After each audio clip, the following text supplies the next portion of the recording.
Muito que bem, jovens, como vocês estão? Eu sou o Felipe Noronha, este é o Eu Vim de Santos e no domingão eu costumo fazer pós-jogo, né? Quando não tem, eu tento trazer algo diferente para vocês, não tem muita notícia ocorrendo neste momento. O Santos tem patrocinador novo, já fizemos vídeo. Saída do Arthur Gomes, tem vídeo também. Enfim, durante a semana a gente conseguiu produzir algumas coisas, mas uma notícia eu guardei para este domingo se não ocorresse nada de diferente. Aparentemente não tem nada mesmo, jogo não tem. Então vou comentar que a mudança na regra dos treinadores para o Brasileirão. Globoesporte.com deu nessa semana, por meio do Martim Fernandes, repórter ótimo deles.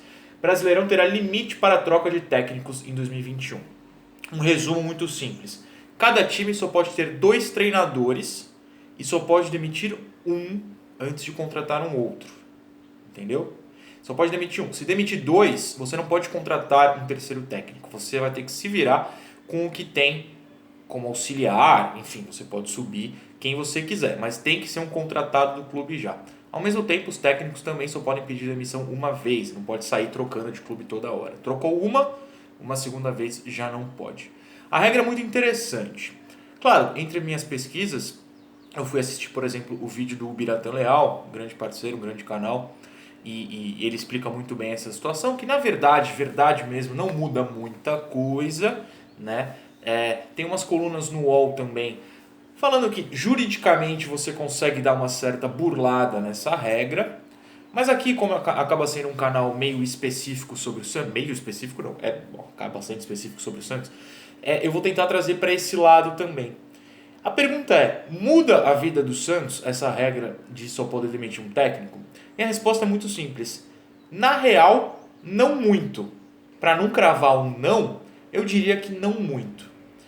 Na teoria, para que serve essa regra? Para você, como dirigente de um clube, pensar muito bem em quem vai contratar. Ter ali uma chance de acerto. Algo que eu acho que o Santos fez esse ano. O Santos se planejou para ter um técnico com um certo estilo de jogo, contratou um técnico com esse estilo de jogo. Ótimo. Como fez em 2019 também, mesmo em 2020, quando errou com um, contratou um outro, mas antes do brasileiro. Então, assim, eu acho que o Santos está dentro de um planejamento é ótimo, planejamento correto. Contratou um técnico com um estilo de jogo. Essa regra serve para isso, para você se apegar ao estilo e se forçar a contratar um nome certo, para não ficar trocando de qualquer jeito. E mais do que isso, tem um técnico defensivo, não deu certo, contrata um ofensivo, não deu certo, contrata. Você vê, não é para ficar mudando, é para você se apegar e confiar no trabalho de um jeito específico. Mas a questão é que no Santos, essa regra não muda muita coisa. Não só por isso, mas porque eu fui fazer o quê? Pesquisar exatamente todos os técnicos do Santos nos últimos anos e o período que eles ficaram. E o Santos basicamente nunca troca mais de um técnico no brasileiro. A gente pode pensar, por exemplo, no Vasco, que trocou 25 vezes no último brasileiro e caiu, né? O Santos não faz isso. A gente pode pensar em 2020/21. Só o Cuca foi o técnico no brasileiro. O Gesualdo foi demitido antes. Em 2019, só o São Paulo. Em 2018, começamos com o Jair Ventura. Mas a única troca foi pelo próprio Cuca. O Serginho Chulapa chegou a comandar como interino, mas era isso, ele já era um contratado, dentro da regra atual, né? Agora pode. Então o Santos não quebrou a regra, se ela já existisse. 2017, Dorival Júnior, depois Levir Coupe. Enfim, um erro. E aí teve o Elano, como interino também, já era um contratado, ou seja, não quebraria essa regra se ela já existisse. 2016 foi só Dorival, 2015 Marcelo Fernandes e Dorival, dentro da regra. 2014, Oswaldo de Oliveira, depois Anderson Moreira, regra cumprida. 2013, Muricy, depois Claudinei Oliveira. Meu Deus. Enfim, mas a regra estava lá. 2012, o Muricy, 2011, o Muricy. 2010, Dorival Júnior e Marcelo Martelotti, que também era um assistente, ficou como interino, normal.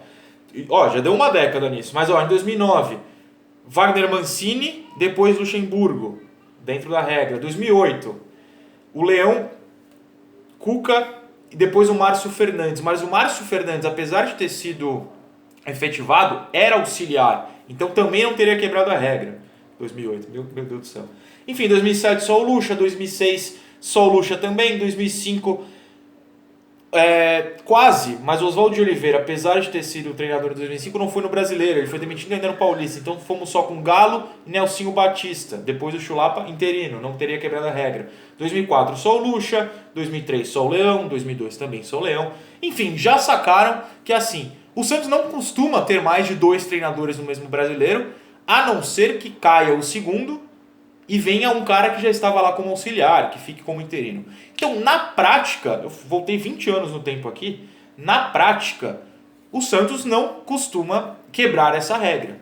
Então, para o Santos, essa regra de novo treinador, essa nova regra de treinadores, só poder demitir um, na verdade serve como só um alerta. Contrate um técnico que jogue do jeito que você considera correto e mantenha ele dentro dessa programação, jogar desse jeito. Se não der certo, não adianta também se desesperar e trazer qualquer nome, porque se esse segundo nome der errado, você está ferrado, você vai ter que se virar com auxiliar. Não é o ideal. Se fosse o ideal, eles não seriam auxiliares, já seria um técnico. Essa é a realidade. Auxiliares geralmente estão se preparando para serem técnicos no futuro. Então, assim, na prática, eu acho que o Santista, esse é o meu recado, não deve se preocupar tanto com essa mudança de regra. Eu acho a regra ótima, mas para o time que eu torço e que analiso aqui, não é lá uma grande mudança. Poderia ser uma mudança, se a gente parar para pensar, por exemplo, o São Paulo, que é um exemplo fácil, o cara que vai embora quando quer. Se o cara abandona o time, mas de qualquer jeito não é uma demissão do Santos, né? Se o cara abandona o time, também quebra o planejamento, mas não quebra a regra. Então assim, na prática mesmo, o Santos é um dos poucos times no país, eu não sei nem dar outros exemplos, né? É difícil fazer um levantamento de todos, mas é um dos poucos times do país que não fica lá 1, 2, 3, 4 técnicos. Não à toa a gente não costuma brigar contra o rebaixamento. Não à toa, no ano em que tivemos de fato 3, porque o Marcos Fernandes foi efetivado e ficou bastante tempo, o Santos quase caiu, que é 2008. E só. De resto, a gente faz um planejamento e se apega a esse planejamento, o que eu acho ótimo. O planejamento tem que ser correto, né? Trazer o Leverkusen não foi uma grande ideia. Mas, na ideia de demitir, é uma ótima. Lembrando que o Santos deve para 7 treinadores ainda. Lá desde Oswaldo de Oliveira, que saiu em 2014/15, 14 ou 15, eu sempre esqueço, acabei de falar e esqueci, parabéns a mim mesmo. 14, obrigado. Anderson, Oswaldo, vamos lá, vamos ler todos. Dorival, Leverkusen, Jair, passagem anterior do Cuca e deve para o São Paulo ainda alguma coisa? Deve ser isso, né? Se eram 7 nomes, deve ser essa conta. Se eu troquei algum, vocês me informam aí nos comentários. O problema é demitir e ficar devendo. Demitir e quebrar a regra nunca foi um problema no Santos. Enfim, a regra é interessante, eu gosto dela, mas para o Santos, de fato, não muda muito. Eu acho que vocês não devem se preocupar com ela. Esse é o meu recado final. Beijo, tchau, até amanhã.